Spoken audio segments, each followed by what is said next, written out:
High, আজকে হচ্ছে পয়লা বৈশাখ। পয়লা বৈশাখে স্নান করে নতুন নাইটি পরা কিন্তু ম্যান্ডেটারি। তাই স্নান করে উঠে একটা নতুন নাইটি পরে নিয়েছি। আর ঠাকুরের থালা বাসনগুলো রোদে শুকোতে দিয়েছিলাম, কি তাই না তেতে গেছে।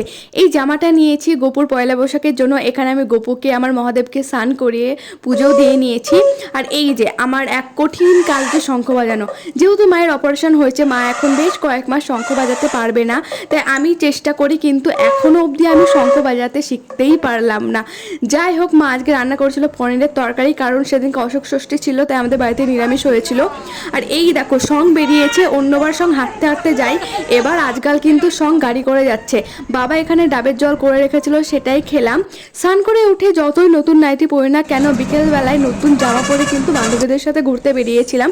আসলে আমাদের ঘুরতে বেড়ানো মানেই হচ্ছে করিমপুরের হয় তো পার্কের, নয় তো ক্যাফে। আজকে গিয়েছিলাম ক্যাফেতে, কারণ সেদিনকে ভীষণই গরম পড়ছিল। বাকি পার্টটা আসছে নেক্সট ভিডিওতে। বা